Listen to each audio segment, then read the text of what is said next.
recording a video, so I guess we'll see if it works very well. So here's my computer. What I've got is it's basically a simple programmable thing. You've got the main part of it is, I mean really all of it, but how it works is basically it takes the items, these items that are custom named buttons from the chest, and puts them into the item sorter. And basically, depending on what item it detects coming out, it sends off different outputs to do different things in the machine. So these middle two aren't done yet. Those are the loops. Those are going to be a massive pain. I don't know how I'm going to do them yet, but so the big part of the machine is basically each of these slices here is kind of pretty much the same thing, except with a little bit of variation just so things can fit next to each other here and not interfere.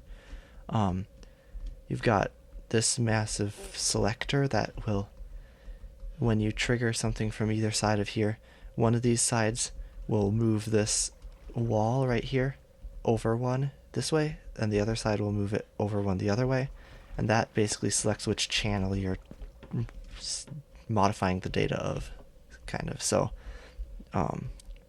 you've got that wall will connect here and it'll send updates to the observers, which I'll show you when the program's running. It will retract and extend these cauldrons, so whichever cauldron's extended, there will only be one of them at a time when the machine needs to access them. They'll retract and extend while the thing's trying to move it, but that's not really important. What's important is that there's only one of these extended when the machine needs to access it, and that's the channel that we're modifying or reading the data of,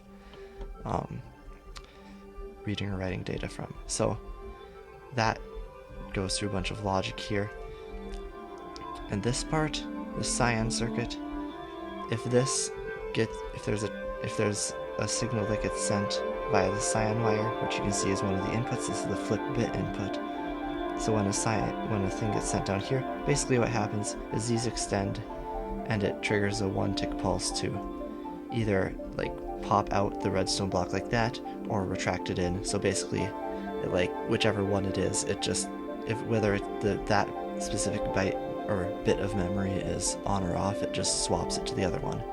So you can see kind of what a pattern that I've had from testing, and I'm going to write a program quickly. The last part is input, but we'll worry about that later, because right now I want to write a program that will automatically just clear it and reset the byte memory to 0, position to 0. Yeah, the pointer, that's what it's called. So I'm just going to write something manually. It's currently at position 8 right here, so I just need to write a thing that will move it this way, flip, move it this way, move it this way, flip, decrement, flip, decrement, decrement, flip, decrement, decrement. So that's kind of I don't know if that makes sense at all, but that's kind of the program I need to write. So it's currently at position 8. Let's see if I can. No, I can. Okay, I can sort of see them now. So it needs to decrement. So now it'll be there. That needs to. I don't have any of the flip bit. I'll grab those. Make sure to leave one in there. Not that it matters. So now it's here. And it will flip, and then we want it to decrement again, and that one's already how it needs to be, so we'll just tell it to decrement again, which we can actually stack these, and then it will need to flip that one, then we'll need to decrement again to flip that one, then we'll need it to decrement twice again to get it to over here. It needs to flip that one, and then it needs to decrement twice, and then it will be perfectly reset back to no memory, and it will be in position 1 or 0, whichever one you want to start. Start program button does not work yet. So yeah, we got the instructions in this.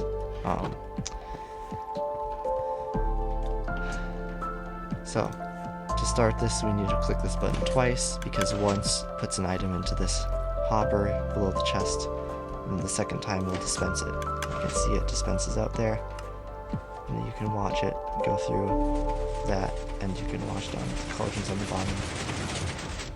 And now this next one will send a pulse through there, and now that's turned off. And now it's going to go through the cauldrons again, and you can see it moved it a little bit, and then this next one it will be doing it again. Now it should be flipping this one. And there we go, it turns off. Now it's decrementing again. This is not the fastest thing, but it works, and I'm proud of it. So yeah, once this is finished, then I'm going to be writing another program that will show off the input. I will be doing that again, I believe. Yes. You can see it's almost back to the beginning. That's flipping off. Yep. And now this will just be going back to the beginning. And it doesn't actually know when it's flipping, when it's moving the cauldron, which position it's in. So that's why it needs to go through that sequence every time. Now the program, I believe, is finished running. If you look, nothing left in that chest, nothing in that hopper, and all the items have been returned into the command items chest. So we don't need those anymore. I think I need 16 of each of these for my next program. And I'll show you, I'll attempt to explain how I wrote how I made the input thing work. So, actually no, never mind, I'm not going to do that. It's a whole bunch of logic. But basically, when the input's requested, it looks to see, is this thing already on? And then when you send it, does your input match that or not? If it matches, then it doesn't need to send any signals, and it just sends it straight to the request new item line, which is green. And then, but if it's different than the other one, then it actually sends the signal right down to the cyan flip bit line, and it will change the state of that memory. So, and then after that, go to the next command line. So this one that I'm going to be doing, it will just basically let me custom write the entire memory. So, and then it will automatically reset to position 1 or 0, whichever one. So there's 16 inputs, and then we can just fill up all the rest of this with increments. Actually, we don't need this last increment, because if it'll be at 0 here, or we'll just call it 1, because that's simpler for non-programmers.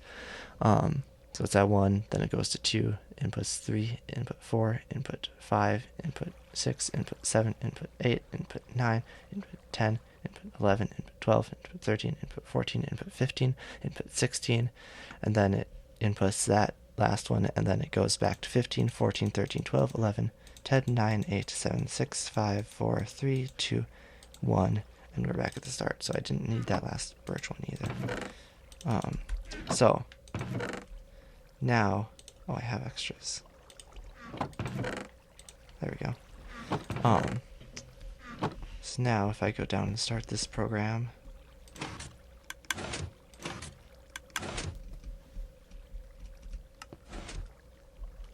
now, it's asking for an input, that's why it's not doing anything. So for this first one, I'm going to turn it on. You can see it turns it on. And then you can see it's doing the decrementing thing. And now it's requesting a new input. And I'm going to send it an off. And that doesn't do anything because it's already off. And now it's decrementing again. And shortly it will be requesting a new input. There it is. Turn this one on. Perfect. Now it's decrementing.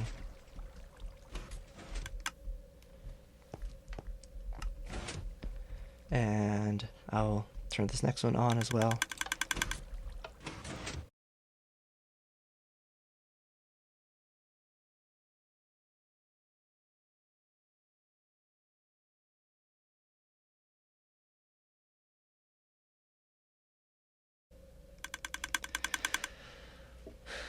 As I said before, not the fastest machine.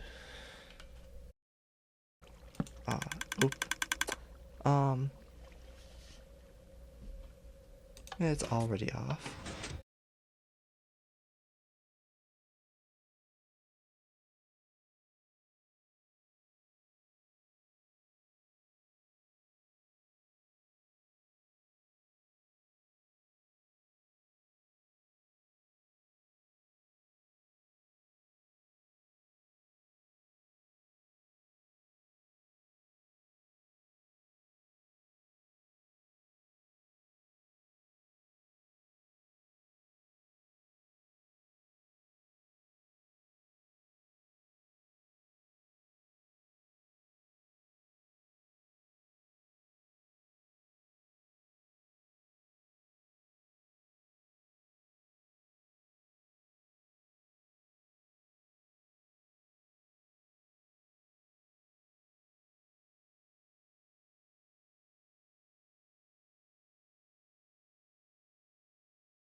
It's now on the birch buttons, so we can go down and watch as it decrements over and over and over again.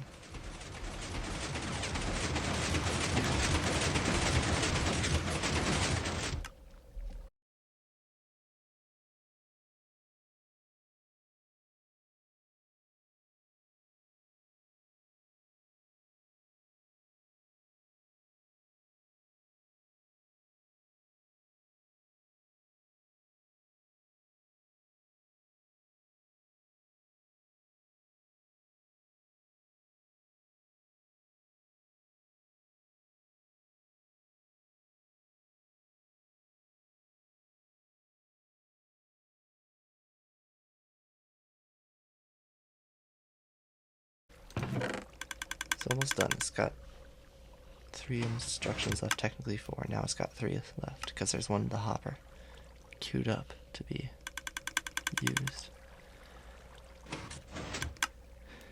And there's only 2 left.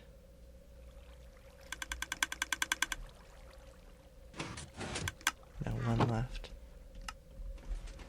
You can see this last one. We'll reset it back as far that way so you can push it.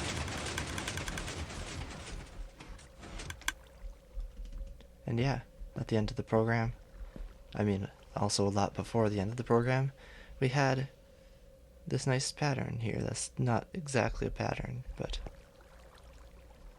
hey, I was improvising.